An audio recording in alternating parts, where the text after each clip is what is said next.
Today we have Crystal Carter joining us. Crystal is the head of SEO Communications at Wix. She is an SEO and digital marketing professional with over 15 years experience working with SEO and marketing clients around the world, like Disney, McDonald's, and Tomy, and more. As an SEO, she identifies and implements tactics that help businesses optimize digital activity, drive sales, engagement, and growth online. She has contributed to events, webinars, and publications from Google Search Central, Brighton SEO, Moz, SEMrush, Women in Tech SEO, and more. Crystal, the floor is yours if you want to go ahead and share your screen. Fantastic. Okay, so I'm going to just share my screen and you guys get to hear my screen share song. Can you see my screen, Travis? Yes, looks great. Fantastic. Okay, thank you so much for joining me all today. We're going to talk about visual search, which is a topic that I really like. And we're just going to jump right into it. So today we're going to cover, like, what do I mean by visual search? What are we even talking about? And we're going to talk about how you optimize your images.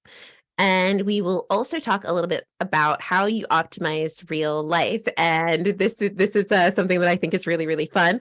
And I think that one of the things that has become really apparent in the last few weeks is that search is very much evolving right now. We're in a really dynamic time with regards to search and with regards to how people retrieve information, which is what they call the sort of study of search science. They call it an information retrieval science. And essentially we want to think about that, and we want to think about how people access information, how people search for information, and how visual search fits into that journey. So they say, what's the deal with visual search?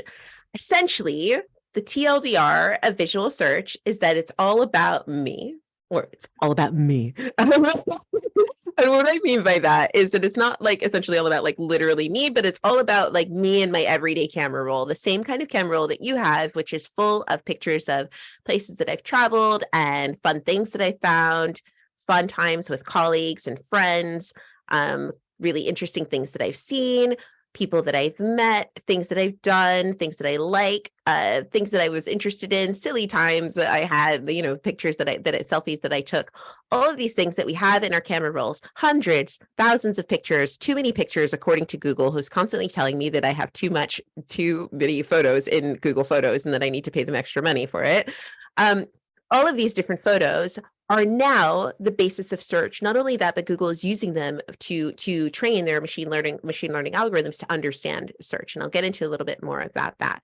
But rather than being a passive observer for all of these events, visual search is turning your camera into a primary tool for understanding the world.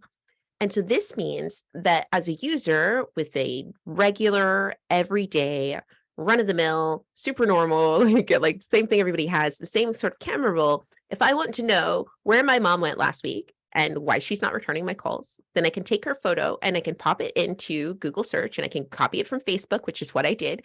And I can find out that she went to New York without me. She went to see the Statue of Liberty. And not only that, but I know exactly where it is because Google's search tools they use lots of different metrics, particularly for recognizing different parts of search. So they can recognize faces for sentiment. They can recognize objects. They can recognize labels. They can add labels for descriptions. They can also they can recognize landmarks. So they can see that this is the Statue of Liberty. They know exactly where the Statue of Liberty is down to sort of the geo coordinates, and they can tell me exactly where that is so that I could find it. And one of the main drivers for Google's visual search is Vision AI. And they use some of these data to connect this information with Google Maps, and this is something that's really fascinating. There's other tools though that use visual search as well. So, for instance, if my 8-year-old asks me what's so important about this car, why did I even take a picture of this car? Then I can go into Pinbot on Pinterest and I can tell them exactly who we're going to call and can say, that is the Ghostbusters car. Like then we can tell from Pinbot, and they can understand that. If I take a photo of my I take an amazing selfie, and I tell Amazon that actually I would like more leopard print in my life, then they can help me to find more leopard print in my life using their search tool, Amazon Lens.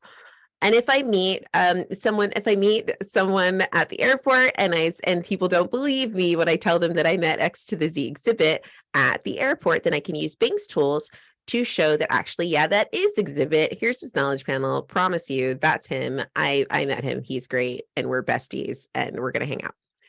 Now, I'm not the only one who likes visual search. Lots of people like visual search. How many people like visual search? Well, Google Lens, at the beginning of this year, Google reported that there were 8 billion people using Google Lens to search every single month.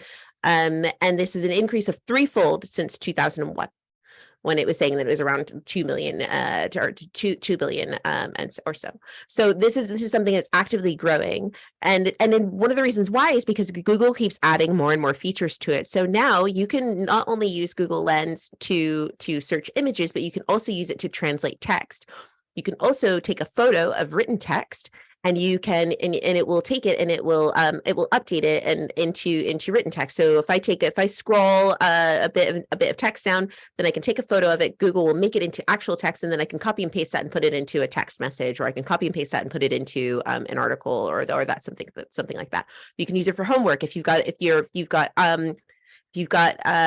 like a formula, and you're trying to, do Pythagoras theorem and all that sort of stuff, and you've got all this algebra and you're trying to figure it out, you can take a photo of it and Google will help you to figure out what you're doing there. You can use it for shopping. You can use it for identifying landmarks. You can use it for dining. And in this GIF, you can see that you can also use it for multi-search, which is where you add in a modifier that helps you to add more information to what you're searching. So let's say you want that shirt, but you want it in a different color. You can do that. And you can also use that for like near me, if you take a picture of tacos or something to that effect. And then over the last year, they've added more and more features. So previously, Google Lens was most accessible via mobile, but they've now made it much more accessible via desktop. So this is a feature. If you right click a photo, then you will get a pop out on the side which allows you to search for Google Lens. And not only that, but when you click search there, where you see that button that says search, you can pop it in, and again, you can use the modifier there. So for instance, I took that photo of a chocolate cake or of a carrot cake, and I added in chocolate, and now I can see visually similar matches for that chocolate cake. And I've seen other people who've used this to identify whether or not a stock image, for instance, was being used lots. So you can take a stock image on your website, and you can pop it into Google Lens, and you can see whether or not loads of people are using this, and whether or not it's giving you an actual strategic edge by adding that into your website. And if it's not, you might be able to make some strategic decisions around what things you should choose for search. And Google has lots more plans for visual search. Here's an example of how they're using it for translating. So you can take a photo of a piece of text, and then it will actively translate it, and it will figure out with using AI. I saw that somebody's using AI in the chat to transcribe this meeting, but you can, using AI, they can fill in the blanks so that you don't even see the difference between the text, and you can translate that, which is something that's really, really useful if you're abroad, if you're trying to figure things out. I saw somebody who was using this online to translate Italian instructions for their English brain English speaking brain on a washing machine, which is something that was really useful for them when they were in their Airbnb, for instance. And since I started talking about visual search, it's very interesting because Google have said the same thing. So they've said the age of visual search is here. They said that in the 4 minutes into Search On 2022. They said the age of visual search is here. They're adding it into lots and lots and lots of features. They are going really big on media of late, and making the SERP more visual, more interactive, and more in keeping with the way that people are using search, are using phones, are accessing information, so that they can keep in line with that, and so that we can keep evolving as users. You might say, that's all great. That's fantastic. Good for Google. What do I actually do with any of that as a search marketer, as a business owner, as somebody who's trying to be visible on search, a content creator, whatever? How do I optimize for this brave new world with so many pictures in it? Well, let's start on some solid ground, right? Let's start on some well-trodden territory. So let's talk about how you optimize your images. Now, you want to lay your groundwork with image SEO. And this is something that's been well documented about how you do image SEO. And there's lots of good tools. And I'm sure you're all already doing image SEO across your websites, which is great. But you might be saying, Crystal, image SEO is the same as visual search SEO, but it's not. Image search SEO is not the same as visual search SEO. And I'll tell you why. Because in image search SEO, text queries return images, right? So you would enter the word fruit and you would expect to get a picture of fruit. But visual search SEO is about object recognition. And so what happens is the user enters an image and they will expect to see content returned. And it might be an image, it might be a text-based piece of content, it might be a video, it might be an immediate answer, or sorry, an instant answer from Google, what have you. But it's going to be something where the image itself is the query, not a piece of text. So for example, if I entered in a query that said dinosaur with horns, this is the kind of response I would get from Google. Now, I'm trying to figure out a specific dinosaur with horns, but on this particular one, I'm getting lots and lots of different types of dinosaurs. Now, as an amateur paleontologist who is the mother of a small boy, I can tell you right now, those are all different dinosaurs. Now, they're all part of the same sort of dinosaur family, but they're different dinosaurs.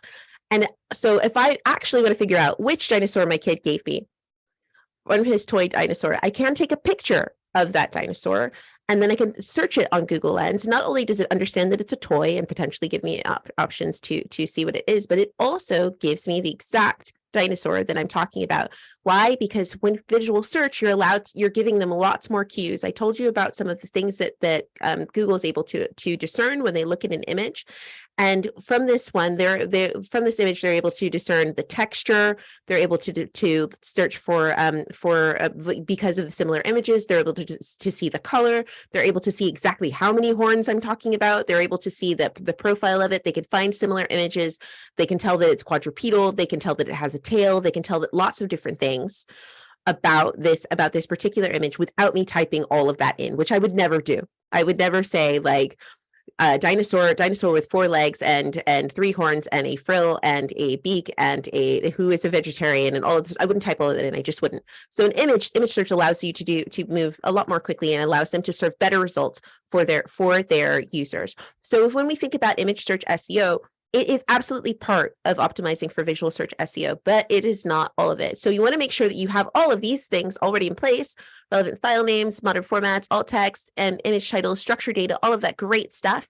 That will make sure that you've got the good foundation, but you don't want to stop there. You want to keep going after that. Another thing you want to think about is making sure you have your text the right way around. So visual search uses optical character recognition, and they work best when the text in the images is the right way around. So running it through visual search. This is a photo that I took with some colleagues at an event, and you can see that the optical character recognition is finding it a bit difficult to understand exactly which characters those characters are. When you flip, and I tested this with something else where I was using my Google Photos, which again uses a lot of the machine learning tools which power visual search across Google, and I was looking for a photo of me and my friend Bar. And I knew that we had taken a photo in our Wix t-shirts, and I looked up Wix in my photos, and I couldn't find it. I could find it on some of the information, but I couldn't find the picture of me and my colleague. And so instead, I went through the dates, and I found this picture, and you can see that on this photo that all of the words are the wrong way around. So it doesn't say Wix; it says zoo. I'm not sure. So what I did was I went through and I flipped it around. I flipped it around so that it said it the right way around. And then when I searched Wix, there it is. They can find it. They can see it. It all makes sense. So when you think about your images, just make sure that your photos are updated with the text within the right direction, and reduce reliance on vertical text in images. So if you're thinking about sponsorships and things like that, try not to get it so it says SEO. Try to make it so it says SEO. Also want to think about relevant entities. So if you're not sure what an entity is, essentially it's a noun, but it's a sort of distinct element within search. So this is something that can be that is very often defined with it using schema markup, and it's also something that you can see across like Wikipedia. So everything that has a Wikipedia page, for instance, is something that is an entity, and that's a sort of very, very top level understanding of what an entity is. But it tends to be a person, place, or thing. And Google understands over 5 billion entities across their knowledge graph, and they use lots of different knowledge points or lots of different data points to understand those things. Within visual search, they can use these entities to identify objects. So within the Wix photo uploader, media uploader, when you upload an image, they use Vision AI to auto-generate image tags. So for instance, I uploaded this picture of some daffodils, and you can see that it's generating tags based on some of those entity elements. So like flower, plant, petal, terrestrial plant, narcissus, etc. And when you go into Google, you see the same sort of things showing up within the knowledge graph. So you're seeing that so daffodil is when I search this image, what it pulled up was this knowledge panel. So it says wild daffodil, narcissus, and that's the same tags. And then you've got plant showing there. You've got a flowering plant, that sort of thing. So these all match up. And if you want to see what kind of images Google can discern from photos, then you can have a look in your Google Photos. Like I said, my overloaded Google Photos. And you can see the kinds of images that Google can pull out. So for instance, you can see that they're pulling out things like skateboard, things like lighthouse, things like beer, things like trains or football, but they're also pulling out things that are or ducks. They're also pulling things that are a little bit more abstract, like sunsets or lakes or fog. Fog is something that's a little bit more abstract as well. But so this is something to think about. And what I also find interesting about this particular set of information is that they're also pulling out Lego. And Lego is very interesting because they're also able, because Lego is able to exists both as an entity, but also the word Lego is written on every little piece of Lego, which means that they've got a 1-2 punch when it comes to visual search, which is something that's very, very interesting.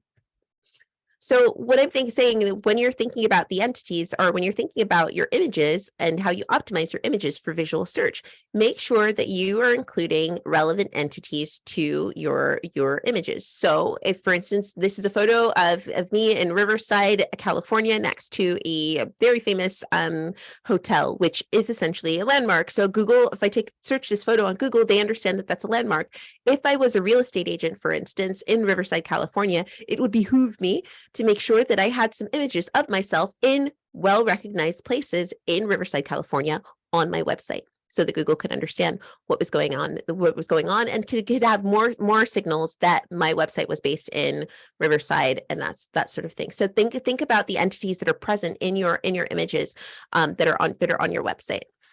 So make sure that you have relevant landmarks, objects, faces for sentiment within your images. To sum up, when you're thinking about optimizing your images, make sure that you're relying on standard image SEO, readable text, and relevant images, because this will make sure that you've got lots of good activity there. So how do you optimize real life? Okay, this is something that I think is really, really fun. And this is something that I think is a really exciting space for SEOs to be considering, but it's also something that brand people have been thinking about for a long time. So this is something where I think that if you're working in a larger organization, you can use this to help bridge the gap between some of your other parts of your organization. So one of the things that's most important to consider about visual search is that the user is a big factor. And there's about 8 billion users, potential users of visual search around the globe. And so that's a lot of variables. If you want to think about how to control those variables in order to optimize for visual search, you want to dust off those guidelines, those brand guidelines, and you want to make sure that you have rock solid IRL, tight and consistent real life branding. So let's go back to Exhibit A. So there's a lot going on in this photo. I think I'm super cool in this pic. I was like in my early 20s, and I was at the airport, and I was like, OMG, it's Exhibit. I have to get a picture with Exhibit. And the reason why he's in this presentation is he's the only person that I in my camera roll who has a knowledge panel. But here we are. Okay, so In this photo, I think I'm like winning because I've got this great picture with Exhibit. Exhibit thinks he's the star of the show because he's super famous and people want to take pictures of him, even when he's at the airport and all of that sort of stuff. But in this photo, what's really interesting is that in terms of visual search, the real winner, the real star of the show is actually Peet's Coffee. And the reason why Peet's Coffee is winning in this particular image is because, like Lego before, they are being recognized in this image on a few different points. So what we see from here is that Peet's Coffee in this image has text that's easily readable and that's high contrast and very clear for Vision AI to understand. What we also see is that their logo is being identified really clearly and with very high certainty. And if you Google them, it's also really interesting because you don't get lots of images of, really crafted like latte art and lovely cups of tea and things like that. What you get is a masterclass in like IRL branding, and it's phenomenal. Like Peet's Coffee is not messing around. They have not come to play. They've made sure that they're super consistent across all of these things, and they are being rewarded for it. You can see that their logo is consistent all the way across. You can see that they've got high contrast all the way through, and they're being rewarded for it on search. So what I would recommend is that you be more like Peet. So what they've done here is they've got really tight, consistent branding, but they've also made sure that they're using all of the same logos in real life that they're using in their structured data, that they're using in their knowledge panel, that they're using in Google Merchant, they're using in Google Business Profile. It's all the same. And if you're from someone where this could be potentially significant, where you're potentially in like a lot of B2C spaces where you put your logo on a lot of stuff, and somebody's saying, "Oh, we should mix things up, we should change things around." Don't do that.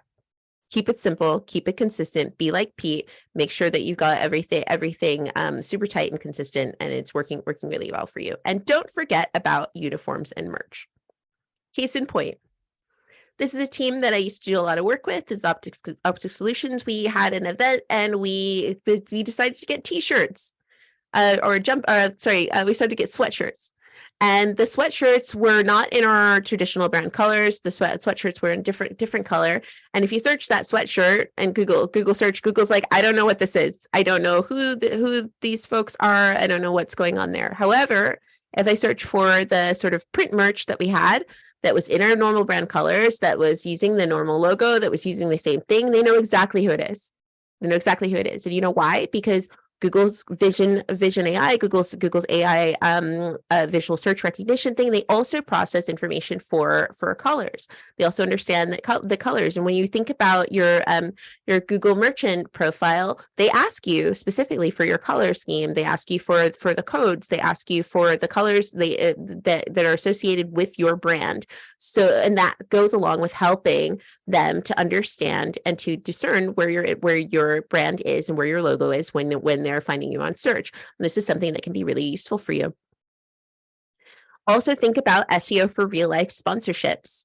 So this is something that can apply to big businesses and small businesses. A lot of big businesses are going to be doing this on a bigger scale, but smaller businesses are doing this as well with like sponsoring Little League or sponsoring, the fun run, or sponsoring, I don't know, a bake sale for the Girl Scout team or the Girl Scout club, whatever way, what have you. But pay attention to this because it's super useful, because if anybody's taking photos of it, it's something that can benefit you on search. So a few years ago, Wix.com sponsored the Yankees, which is great. Was fantastic. And if you look at this, we've got some really good brand positioning here. We're behind the batter's box.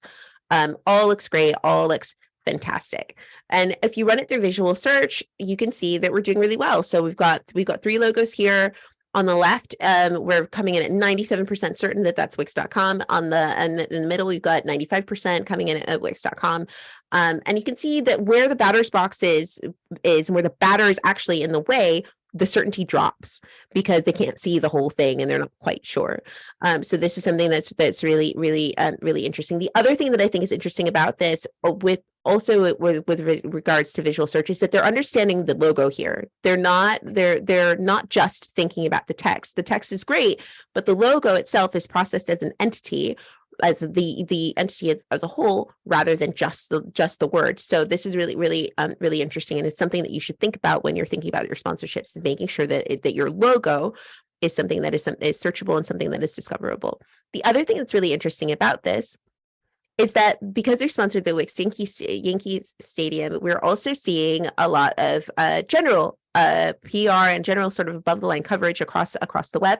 And what we see that you start to get searches, or you start to get images that show up across Google related to our sponsorship. Now, if you search Wix Yankees Stadium, at the top you get the kinds of results that you would expect to see under the image tab. You would expect to see, pictures of Wix Yankee Stadium, articles related to Wix Yankee Stadium.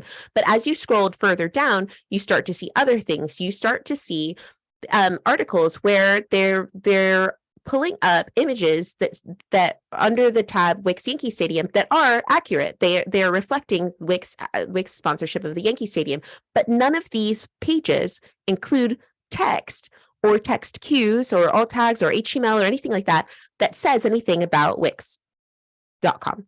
None of them say anything in the text about Wix.com. What we're talking about here is visual search image recognition, because all of these images have visual search recognition, or all of these images have the Wix.com logo in them. And the one here of Giphy is very interesting, because Giphy is absolutely tapped into the Vision Search AI algorithms, or sorry, Vision Search AI machine learning tools. And so they have generated a category for Wix.com based on that entity, and based on their visual search recognition of that particular entity. So whether it's the Little League, the Bowling League, Major League, whatever you're doing, be SEO conscious of your sponsorships. And think about placement as well. So this is a photo that I took of the Staples Center a few years back. And you can see that there's lots of when you run it through Vision AI, they're recognizing lots of different sponsors and lots of different elements, but they're recognizing all of these as text. The only thing that's being recognized as a logo is Kia. And one of the reasons why I think it's being recognized as a logo isn't just that it's the biggest, it's very big, but it's not just that it's Kia. It's not that just that the logo is particularly good, because there's a logo underneath the backboard as well. But I think it's also because it's very, very clear. So it's not cluttered up. There's a lot of negative space around that particular logo. So if you're getting sponsorship, make sure that you've got pride of place and you've got pride of positioning, so that you're making sure that that when people are taking photos of it, that people are able to find you on search, and that it's able to benefit your brand and your brand entity. You also want to think about making sure that you're avoiding having your visuals in high traffic areas. So for instance, on this event, which was a great event, they had some sponsorships at the bottom, but you can see they're a bit obscured there. So when people are taking photos of that, they're not, like, in the same way as the batter's box, you're not going to be getting as much visual search value out of those particular images as you could. So make sure that you've got, creating areas for people to take photos, and that they're very, very clear. And so when you think about that, make sure you're on plain backgrounds with good lighting, and prioritize unobscured placements. The other thing I would also say is worth thinking about with regards to visual search is thinking about 100% that pic. And when I say that, I mean those photos that people take that everybody takes. Everybody takes that photo. People come back from Paris and they're like, I went to Paris and I saw the Eiffel Tower, and there's a photo of them on that place, and they've got the Eiffel Tower on their hand, or whatever it may be. There's loads of these places where everybody gets the same photo, and I'm no different. Here's me at the Space Shuttle Endeavour in Los Angeles at the California Science Center. I love this spaceship. It's my favorite spaceship. I don't know why I have a favorite spaceship, but anyway, I went there and I was like, oh my God, it's a spaceship. I need a selfie. And that's what I did. I made sure I got myself a selfie, and it's super easy to search to find out which spaceship this is, because the California Science Center have made sure that they've put that in their knowledge graph. So it's in their knowledge panel, and you can see it, and they know that people are looking for the space shuttle, and they know that everybody walks in and they get the same photo of the space shuttle, and they put it on their website. They put it on their website. It's the same photo. They know that that's what people do. They come in and they take a photo of this of the space shuttle. So that means that every time anybody searches for that, and they're like, "What was Crystal doing? Where did she see a space shuttle?" They search that picture and they can find this one. They can find this place immediately because they made sure that they put that picture on their website. And you might say, "What if I don't have a spaceship? What if I don't have a spaceship? I'm little old me and nobody gave me a spaceship. What do I do?" And I would say, if you don't have that pic, make one. And it doesn't have to cost the earth. It doesn't have to be like this big, it doesn't have to be a literal spaceship. You don't need federal funding to make one. But I would say that it's worth doing. This is a small business. They do nails and they do hair and it's super girly. And they spend a lot of time making their shop really, really Instagrammable. And they do hair and nails and all of that stuff. And it's super, super fun. And if you drop that pic into Google's Google search in their small business, if you drop that pic into Google search, Google image search, then they show up and Google knows exactly where they are, because they made sure that they put that into their Google business profile. They made sure that picture is really, really present and it's easy to search and it's easy for Google to find. So make sure that you have that picture on your website. And if you're not sure what that is, if you're a bigger business that might have a knowledge graph entry, then go and find out what image is on your knowledge graph and make sure that you're reflecting that on your site.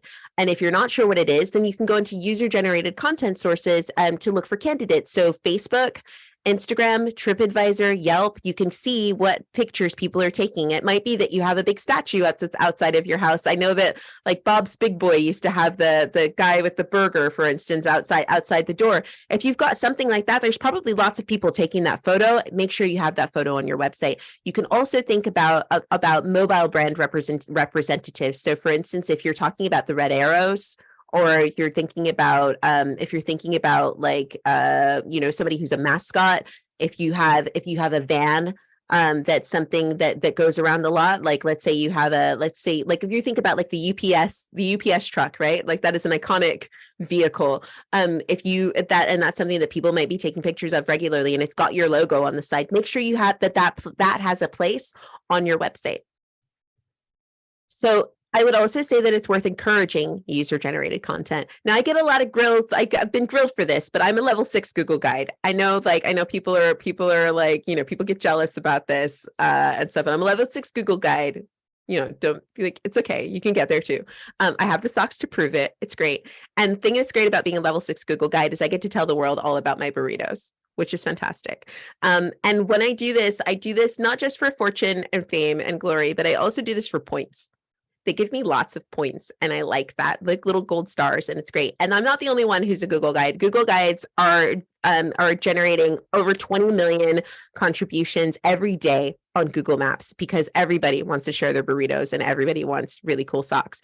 And Google uses these pieces of content as data sets for their search. So, for instance, if you're searching for near me using multi-search, then Google will be referencing photos that they've received from Google Guides on Google Maps to find similar information to that when people are searching for food, for instance. So for instance, if I did my burrito and I do near me, then Google will go through all of the images that they have of burritos that have been submitted to them on Google Maps by Google Guides, and they will try to return a result for me.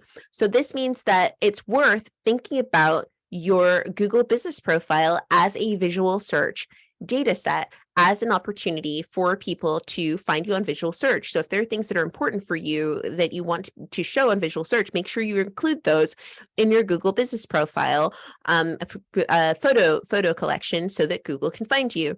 And also think about how you manage that. So you want to entice Google Guides. Google Guides have, they're very good at taking photos, labeling them, following up, because you get prompted to sort of label them, add them, and they know how to optimize the images because they get more points for everything they optimize. So if you want to entice Google Guides, think about adding good user owner photos, because Google Guides will get points to say, oh, your photo has been seen by lots of people, and that makes Google Guides happy. So make sure that you are enticing them with good owner photos. Make sure that you're liking and responding to top photos. Make sure that you're replying to users, and display your reviews on your website. It's something that I've seen a lot, where basically if you want to get more reviews on your website, a really good way to do that is to show that people are reviewing you on your website. There's a couple of really good widgets that you can get that you can just sort of add, and it'll show that, like, oh, we've got 105 reviews on Google Business Profile, and we have, like, 7 out of 5 stars, 4.5 stars overall. And then also remember to prompt users at location, so you can get little stickers on the door that say review us, leave a photo, take a photo, that sort of thing. And there's a few great places for this. Obviously, there's Google Business Profile, but others are available. So TripAdvisor, Yelp, Instagram, and Facebook can all be sources for some of these images, and make sure that you're thinking about it strategically. So here's an example of one that I used, for instance, where I took a photo of some food, and this is an example of how you can use those near me searches, and you can see some of the ways that Google is sending that information back. So think about your user generated content and how you can make sure that you have content that reflects the kinds of searches that people are going to be making. So connect with Google Guides, encourage visual search reviews across user-generated channels, including Google search, but also thinking about things like TripAdvisor and other places as well, and making sure that you're handling that strategically. So to sum up, visual search is growing rapidly, but don't forget that the photo is the query. Okay, so it is about image recognition. It's about object recognition. So make sure that that's very clear for your users. Also, optimize images with standard image SEO, with readable text in your photos, and also with relevant entities. And then you can think about optimizing IRL with really tight and consistent branding, making sure you're encouraging the creation of user-generated photo opportunities. Like, when they say this is a scenic viewpoint, if you know that you have a scenic viewpoint in your place, then make sure that you also have that reflected on your website. Look for SEO opportunities and IRL sponsorships. Again, this doesn't necessarily need to be an every single day kind of activity, but if you're an SEO and you're working with a wider team, make sure that you're also thinking about like maybe adding that into your general brand guidelines, and maybe sort of including it as a checklist. And also think about user-generated content for Google Business Profile. And if you do all that, you should be ready to roll. Thank you very much. And let's have some questions. Awesome. Great job. That was very awesome. Also, I never really thought about the importance of text directional images, but it makes a lot of sense that machines would read very similar to us. We have a couple questions. I think the first one would be, you mentioned including the relevant landmarks on your website. Do these images need to be taken by you, the business owner, or can you leverage like existing images? So yeah, I think if you're not taking the images yourself, then I think it's less, it can be less advantageous for you from a search point of view, because it's not unique.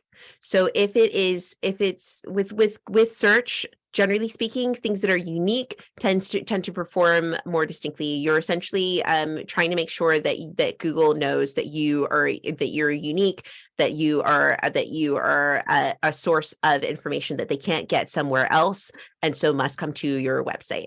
So the more unique content that you have on your website, the more of a destination you are. If they see that lots of people have the same image across lots of different websites, then it's more likely that they will send it to somebody else. Whereas if you have something that's your own, then it's more likely that they'll send them to you if it's of value. And also, when it's your own image, then you can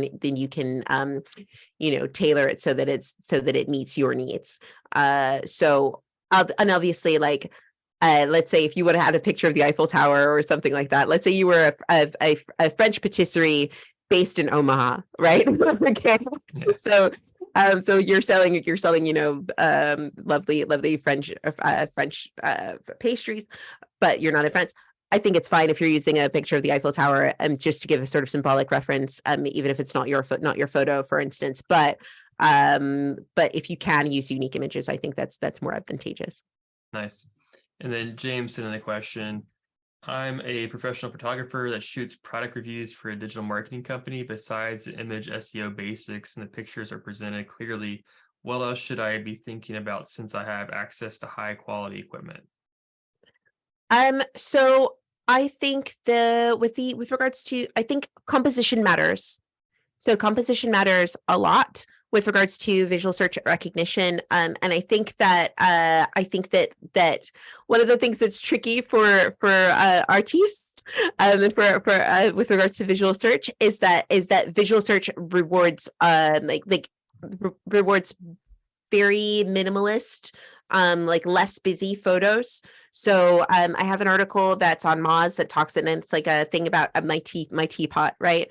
And so I have my teapot, and I have it where it's, oh, actually, here's a good example. So I have a teapot where you can see the handle like this, and then I have a teapot where you can see the handle like this. And when I have it like this, Google can recognize that it's a teapot, and when I have it like this, they're not sure, right? So I think that when you're making your images, and particularly if there's commercial intent behind them, then make sure that you're thinking about the composition so that they're clearly identifiable. If you're not sure, then you can test them using image recognition software. So Vision AI is a tool from Google, and you can drop in a few images and you can see them. Also, if you're using Google Photos, you can search your photos. So you can upload 10 photos, like 10 similar photos, and you can search the photos, and you could, let's say you were taking photos of guitars, right?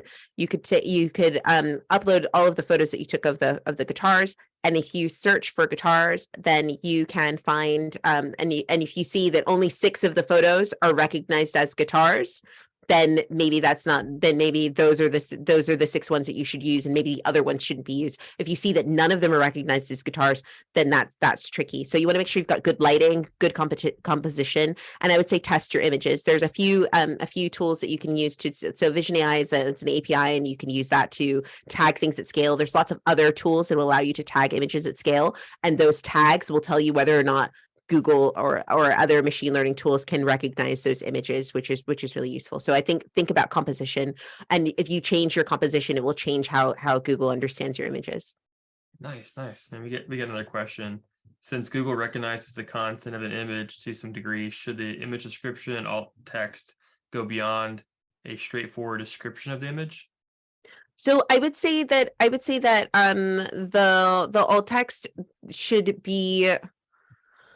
Alt text should probably be around like the core elements of the image. So for instance, if it's a guitar, for instance, like it might be like alt text is like, Fender Stratocaster guitar with amp or something. Like I feel like that's the core element of the image.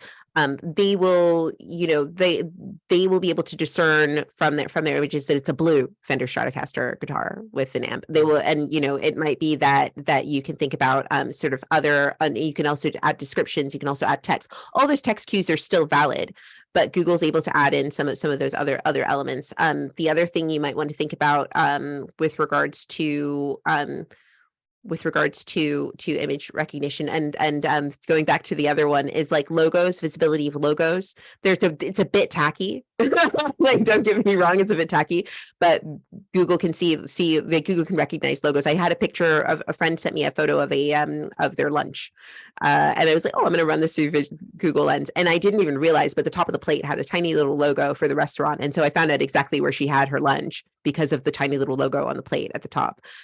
So think about that as well when you're thinking about your images. But and I think also within schema markup for your images, I think that's where you can really go to town on some of the attributes. So for an image with schema markup, you can write in lots of descriptions, you can add in keywords if you want to, you can add in lots of different elements to give information about the image. So I think that is something that where you can add more text if you really want to go down that route. Nice. That kind of answers Eric's question. He was asking, does it help image recognition if you add keywords to the alt text? Yeah, the alt text should be relevant. I think that like it should be relevant. Like again, if we're going back to the guitar one, like it shouldn't just be like rocking out. Like the alt text shouldn't be like rocking out, or it shouldn't be like photo 375. Like that's not useful. So just make sure that it's relevant and has the core terms. Google's able to discern a lot across a photo and stuff. So I think that make sure it's relevant and has the core terms. And let's say this photo of the guitar and the amp. Let's say the article is about the amp and not about the guitar. Like put priority on the amp, right? So you would say I don't know, Gibson amplifier with a Fender Stratocaster guitar, rather than saying Fender Stratocaster guitar with a Gibson amplifier. You would say the first one. You'd say like think about how it works with the article holistically, and put priority on the thing that's most relevant to the article overall. Cool. And this might be the last question, but are there any fun strategies that you've seen other companies use, maybe like the B2B space, how they use like image search for kind of brand discovery, either like at Wix or other companies? Yeah, so for Wix users, we have, so as I say, we have Vision AI built into Wix, which was one of my favorite discoveries when I first joined the team. I was like, "Are you kidding me?" And yeah, you upload a picture and it allows you to, and it auto generates tags. The other thing that's really great is when you have that picture in Wix. So I upload all my pictures, and I don't always pay attention to like what I'm going to do, like the tags and stuff, until I'm ready to use it. So like sometimes I'll just like upload them all and then I'll sort it out. Now that's bad practice. Like that's lazy. But on my personal site, when I'm doing stuff, I'll just like upload it and then I'll sort out the tags later. But what you can do is, in that case, is like I can just search in my photos that are in my media library on my Wix site. I can just search for like daffodil, and it'll pull up the picture of a daffodil. I can search for smiling, and it'll pull up a picture of people smiling across that, which saves a lot of time and is really, really valuable. There's also tools that allow you to do add visual search to your retail experience. So I showed Amazon Lens, which allows you to sort of, so like, let's say I go out somewhere and I'm like, oh my God, I love that jacket. And my friend's like, I don't know, my husband got it for me. Like it was a birthday present. Like, I don't know where it came from. And I could take a photo of her jacket, and I could search it on Amazon Lens to find where she got it from. So Amazon Lens have built that into their tool. Pinterest has it built into theirs as well. I think eBay has an image search tool as well. And there are lots of businesses who specialize in allowing you to add similar capability to a business that's not Amazon, obviously. That's awesome. That's so helpful. Well, cool. Thank you again for joining, Crystal. That was a fun and insightful presentation. I think everybody learned a lot. Everybody definitely give Crystal a shout out on Twitter. Thank you for spending time today. And Crystal, is there anything you wanted to share before we give everyone their day back? I would just like to say, please check us out on the Wix SEO Learning Hub. We share lots of really interesting insights in lots of different ways. There's some image search optimization tools there. And yeah, check them all out. Now, before we wrap this up, don't forget to share, like, and subscribe so you don't miss out on more great content from the industry's best SEOs, content marketers, and content strategists.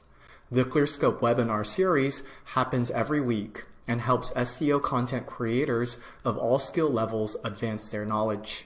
Hope to see you tune in next time.